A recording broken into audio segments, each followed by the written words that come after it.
Tayo po ay pinaunlakan ng ating vice-alcalde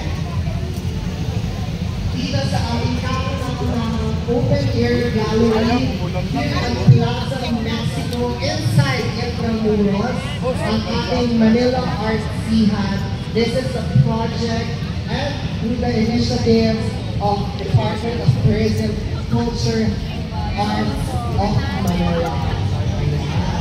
So dalawa sila nandito ngayon, ang ating Vice Mayor Chi Atienza at ang ating Mayor, ang Yorme Isko Moreno.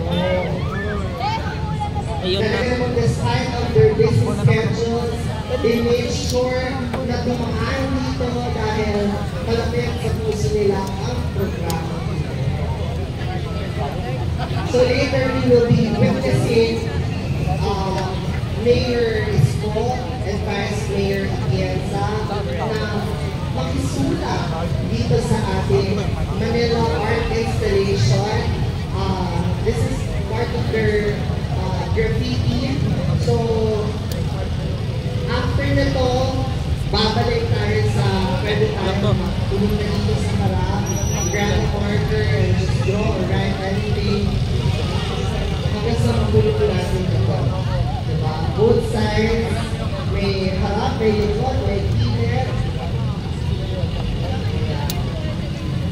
Huwag na lang kayo magpaan lang, diba? Sa Mader, dito sa Manila, dito na kayo mag-drawing.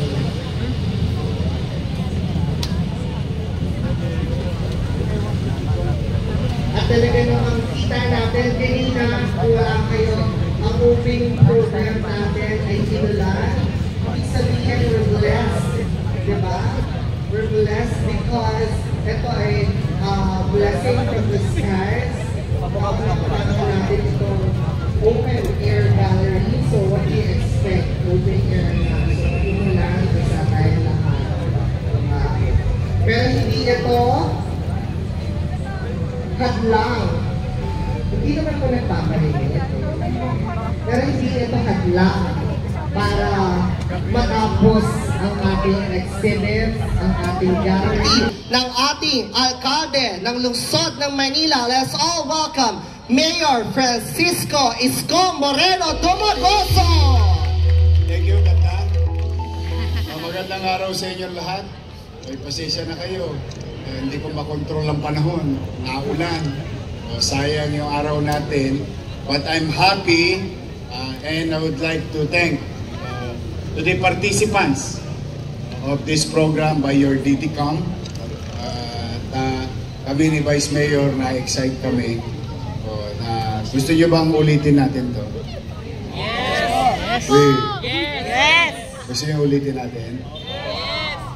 And let's make it a habit that our Filipino artistic skills be shown to the general public and be shared to the general public.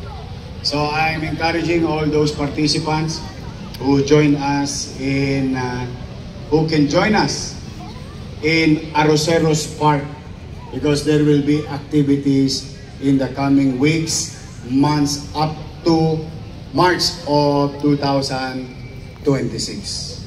So lahat kayo inimbitahan namin at kayo mga naparito. Ito, di ba? Dito magsisimula yung Esplanade. Ito, di ba? Lalakad kayo dyan. Chichicha kayo. May talagang girlfriend. Pag nilakad mo yan sa October 19, hopefully, cross finger, the last part of the Esplanade will land in Arroceros Park. Your part. Nalagaan ng siyudad ng Maynila para sa mga taga-lungsod ng Maynila at sino man dumadapo dito. So from here, you walk all the way out to Post Office. After Post Office, MacArthur. After MacArthur, ayun na ang Arroceros Park. So habang ikay may talang minamahal or nililigawan, by the time dumating kayo sa Arroceros Park, sinagot ka na noong nililigawan mo. Ganong haba ito and ganon kaganda doon sa area. So ini-invite namin, we're now taking this opportunity to invite each and every one of you, Manilans, and non-Malinans to visit us in Roseros Park, in Plantilla, because your DTCAM created so much activities, no, sa area na yun. And I want to showcase that area because that's, I think, for now, the remaining lungs of the city. Nabawi natin yun ng unang termino ko. At nagawa naman natin, ngayon, there's so much lush and greens in the area.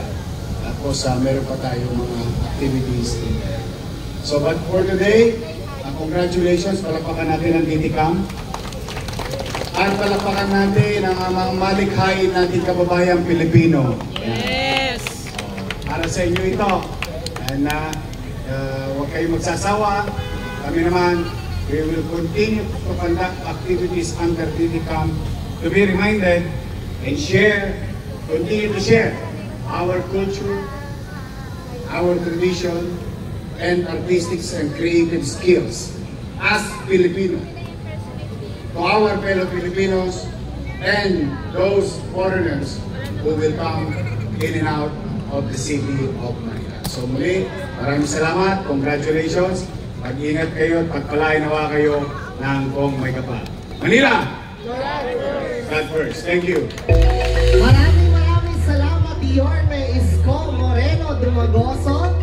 So, I'll take this opportunity na magpapapicture with them. Thank you po.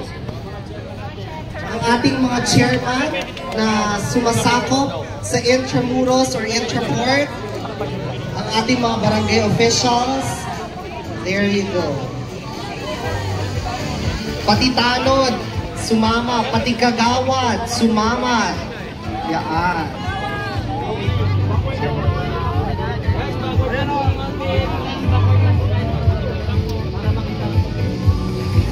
Gusto niyo bang skate park doon sa kabila? Oo nga eh, niyari yung skate park niyo doon eh, tinira eh. Sinira, but anyway, umanata kayo. Ang problema ko na lang, chape.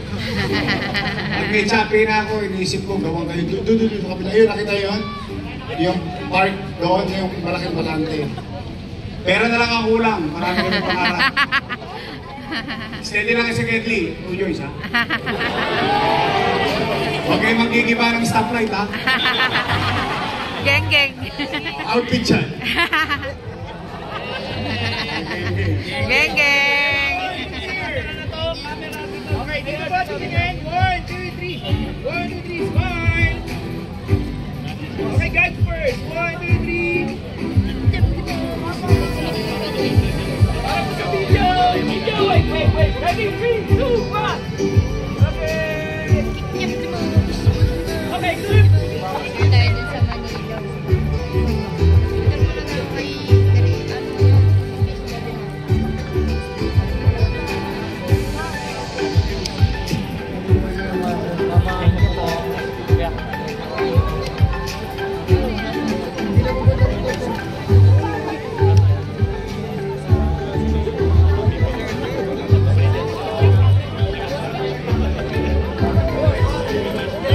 Ayan, you heard it from Mayor.